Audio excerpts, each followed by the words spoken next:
مساء الخير على كل المشتركين والمشتركات في مطبخ مايا، ومرحبا بكل المشاهدين اللي كيمروا على القناة. كنقول لكم مرحبا بكم في قناتكم. وكالعادة إلا عجبكم الفيديو ما تنسونيش من لايكاتكم وتعليقاتكم ومشاركة الفيديو مع باقي الأحباب والأصدقاء باش هكذا يوصل لمجموعة كبيرة من الناس. وصفة اليوم عصير اللي هو لذيذ بزاف، كيشبه في المذاق ديالو الفانتا، وإنما هو صحي أكثر ومنعش ولذيذ عليها أكثر. كنأكد لكم انه غادي ينال الاعجاب ديالكم وغادي ينال الاعجاب ديال العائله ديالكم وضيافكم، لانه لذيذ بزاف لدرجه انكم ما غاديش تشبعوا منه، منعش وغادي يبرد عليكم في هذا الحر هذا. العصير اللي غنقدم لكم اليوم مكوناته كلها طبيعيه وصحيه، بدون سكر ابيض، بدون نكهات وبدون ملونات، هو طبيعي 100%. ما نطولش عليكم، دوزوا المكونات والطريقه.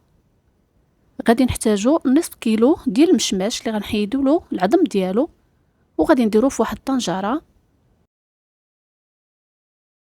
نضيفو عليه كاس ديال الزبيب بلا عظم، الزبيب الابيض، ونضيفو عليه كذلك واحد 6 ديال الحبات ديال المشمش الجاف اولا المشمش المجفف، ونضيفو عليه نصف لتر ديال الماء. من الافضل يكون الماء ساخن باش يوجد معنا بسرعه. كيف ما كتشوفوا كنغطيو على الطنجره ديالنا وتنخليو الماء تيطيب تيغلي. اون فوا تيبدا لنا الغليان تنخليوه 5 ديال الدقائق فقط، من بعد كنطفيو عليه النار. صافي هنا فات 5 ديال الدقائق من بعد الغليان غادي نطفي عليه البوطه وغادي نخليه حتى يدفى واحد شويه. هنا من بعد ما دفى لينا غادي ندخلو المجمد. منين نخرجوه خاص يكون فيه طريفات ديال الثلج اولا كتكون فيه الثلج.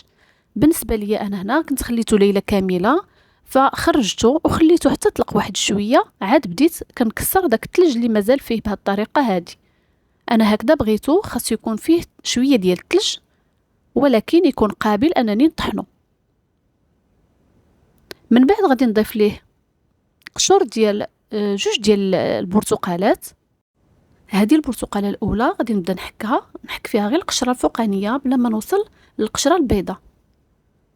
غادي ناخذ كذلك البرتقاله الثانيه حتى هي غنحك لها القشره ديالها، ثم غناخذ واحد الحامضه كذلك غادي نحك لها حتى هي القشره ديالها بدون ما نوصل للمنطقه اللي كتكون بيضاء لانها كتخلي المروره.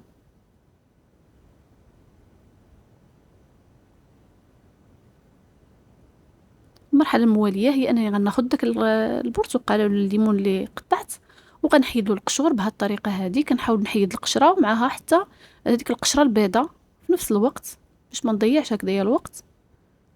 صافي غادي نقطع هاد البرتقالات بزوج، وكذلك نقطع حتى الحامضه اولا الليمون. من بعد غادي نقطعهم طريفات صغار وغادي نحيد لهم دوك العظيمات اولا البذور اللي كتكون فيهم، كذلك نحيد لهم حتى ديك القشره البيضاء الا كانت مازال فيهم.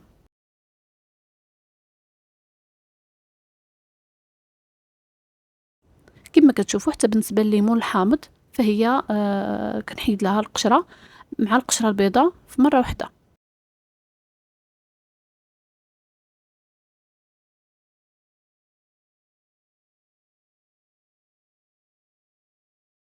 من بعد ما وجدت البرتقالات وكذلك الليمون الحامضه غنضيفهم على الطنجره اللي فيها المشماش طايب مع الزبيب الابيض ومع المشماش المجفف.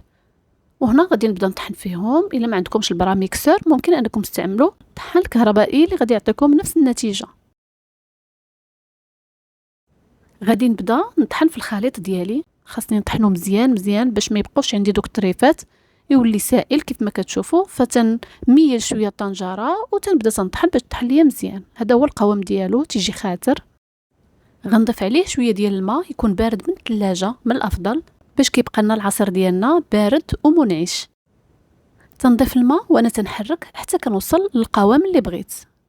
انا اكتفيت بهذا القدر من الماء وهذا هو القوام اللي حصلت عليه. ممكن اننا نكملوا المراحل ديال التوجد ديال العصير ديالنا بلا ما نصفيه، ولكن انا هنايا فضلت انني نصفيه باش كيجي زوين اكثر.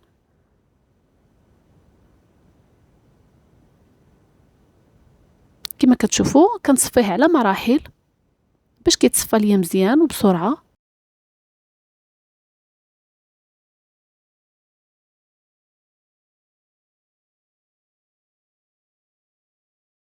هانتوما كتشوفوا معايا القوام ديالو ملي تنصفيوه كيجي رائع وخاتر. ثم كنضيفوا ليه واحد علبه ديال الياغورت ديال المشماش، الياغورت اللي تيكونوا فيه الفواكه مقطعه، تيكونوا باينين طريفات صغارين ديال الفواكه الا كان متوفر. وكنضيفوا 2 ديال المعالق ديال العسل حسب الذوق،